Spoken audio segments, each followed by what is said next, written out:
Coming up on this program, McCain wins big, the Democrats remain split, and America's youth dives headfirst into this year's election.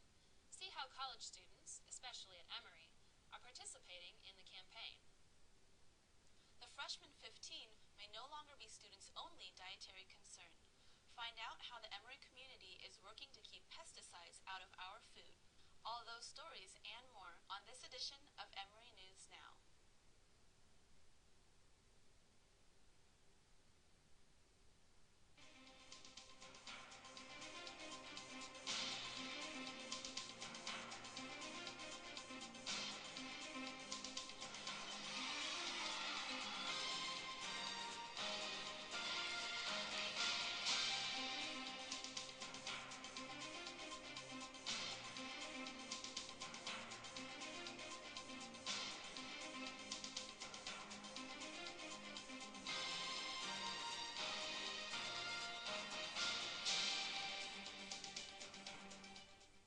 Hello and welcome to Emory News Now. I'm Eunice Lee. And I'm Diana Holden. It's official, Senator John McCain moves one step closer to the White House. His wins in all four of last night's primaries were enough to clinch the Republican Party nomination. As these results filtered in, Mike Huckabee announced his withdrawal from the race.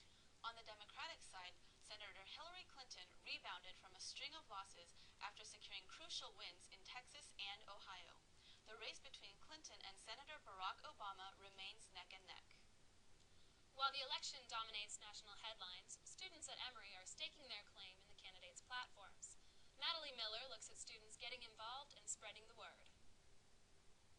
It may be the 55th presidential election, but this year's race to the White House is marked with many firsts. For the first time, an African American and a woman stand as viable contenders for the presidency.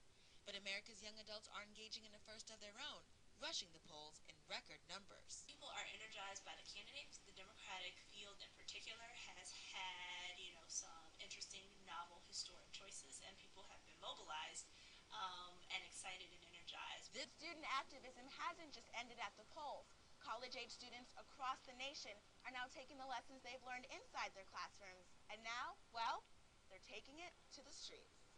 Hillary intern Jonathan Beam is actively backing his presidential hopeful. After knocking door to door, making fundraising phone calls, and even spending his winter break in Des Moines for the Iowa caucuses, Beam is witnessing the change among his peers. I live in a fraternity house, and it's so weird to see, 10 guys around a table talking about, the presidential election race, because I feel like it's not something you imagine.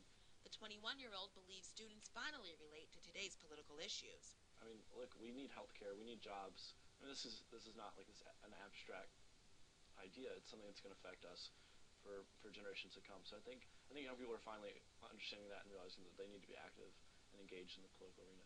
18 to 24-year-olds like college sophomore and Obama volunteer Amanda Sopko are noticing another first.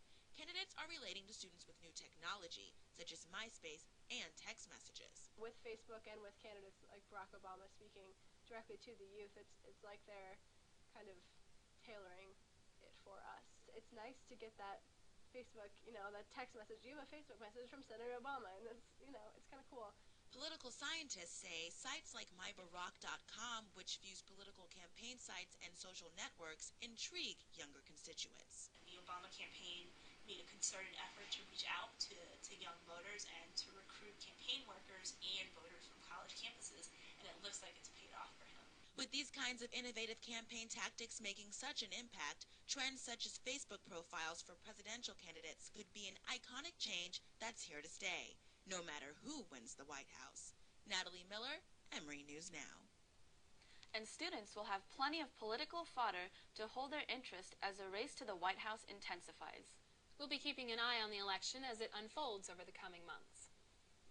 Turning our attention to student health, new research suggests that the food we eat, even fruits and vegetables, may not be as nutritious as we think. Jen DiClementi explores what fresh initiatives Emory is creating to ensure our health. 5 miles from Emory, his small organic farm grows pesticide-free produce, which he sells to the people in the nearby community. Organic farming, working with those natural processes, is a real challenge, but a joy, and the kind of challenge that I like. Figuring out what kind of spray nozzle, chemical I want to spray, all all that is not much fun. Not only are his farming techniques better for the environment, scientists believe they're better for our health, too. An Emory public health professor's research proves that levels of the pesticide, organophosphate, a derivative of the chemical DDT, is commonly found in conventionally grown produce. And scientists say this kind of chemical may have many adverse health impacts, possibly causing neurological diseases like Parkinson's. This is a big black hole.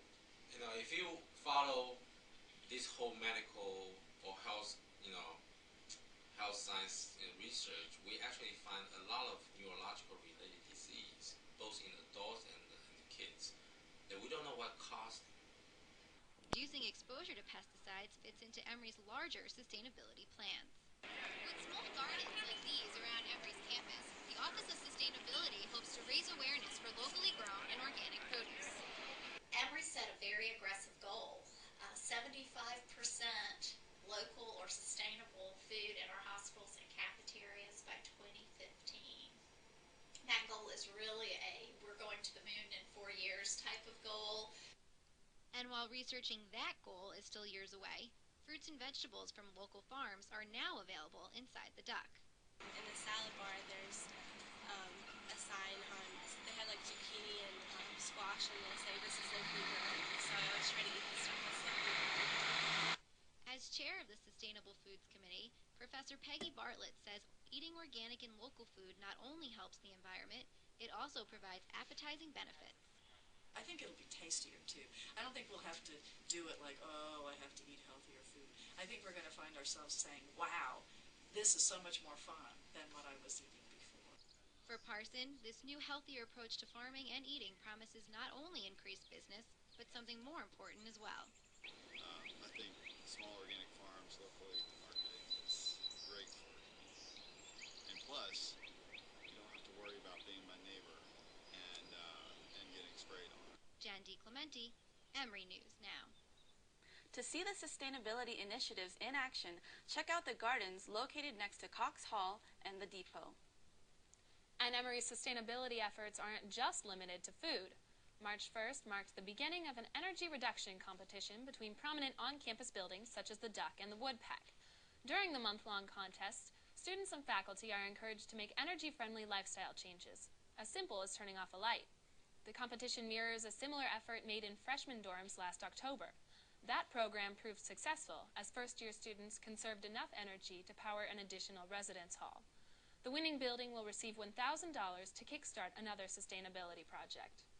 The rankings are in, and Goizeta slipped a spot in Business Week's annual list of the nation's best undergrad B schools. Emory still places in the top 5, but drops 1 from last year's 4th place finish. According to the Emory Wheel, Cornell's leap from 10th to 4th place knocked Emory from its previous position. However, Goizeta Associate Dean Andrea Herschatter says she's ecstatic and praises the program's 3 consecutive years in the top 5. Wharton, UVA, and Notre Dame round out this year's top 3 spots. This weekend kicks off Spring Break 2008, and as students travel around the globe or return home to relax, we at Emory News Now wish all of you a safe vacation. Remember your cameras because we'll be featuring wild and crazy shots of your trips. Email your pictures to Dane Cohen on LearnLink and watch in 2 weeks to see you and your friends on the air. Where are you going for spring break? I'm flying up to New York for the weekend. Where are you headed? I'm going to the Dominican Republic to spend a week on the beach. Oh, the beach sounds nice. Well, thanks for joining us for this edition of Emory News Now. You can watch this or any other episode anytime at the Emory Journalism Program website, www.journalism.emory.edu, and check out student work.